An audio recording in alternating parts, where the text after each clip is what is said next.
પ્રકરણ 1 પ્રાણી માત્રને. વિદ્યાર્થી મિત્રો, મુનિશ્રી સંતબાલનો જન્મ ટંકારા તાલુકામાં આવેલા ટોડ ગામમાં થયો હતો. પ્રાણી માત્રને આ એક પ્રાર્થના ગીત છે. આ કાવ્ય દયા, અહિંસા, ધર્મ અને પ્રેમનો આત્માનુભવ કરાવે છે. તે સમગ્ર માનવજાતને જીવનનો પ્રેરણાદાયી સંદેશ આપે છે. આ મધુર ગીતનું ગાન આપણા મનને આનંદ અને શાંતિ આપે છે.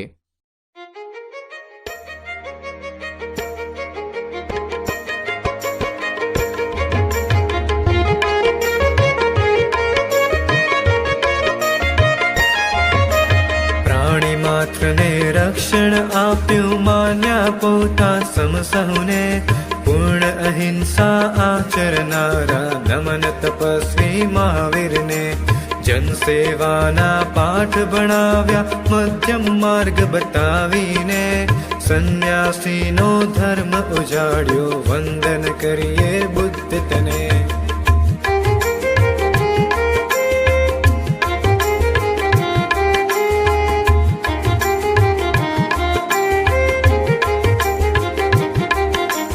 એક પત્ની વ્રત પૂર્ણ પાળ્યું, ટેક વણી છે જીવતરમાં. ન્યાય નીતિ રૂપ રામ રહે જો સદા અમારા અંતરમાં. સઘળા કાર્યો કર્યા છતાંય રહ્યા હંમેશા નિર્લેપી. એવા યોગી કૃષ્ણ પ્રભુમાં રહેજો અમ મનડા ખૂંપી.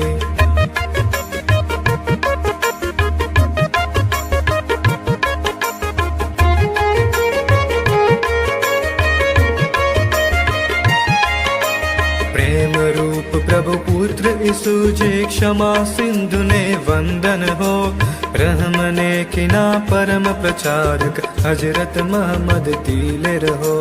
જરદોસ્તીના ધર્મ ગુરુની પવિત્રતા દિલમાં વ્યાપો.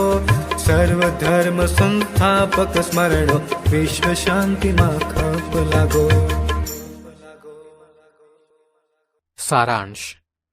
આ કાવ્યમાં કરુણા, અહિંસા, નિસ્વાર્થતા અને ન્યાયના ગુણો પર ભાર મૂકતી વિવિધ આધ્યાત્મિક વ્યક્તિઓ અને તેમના ઉપદેશોનો સંદેશ આપે છે.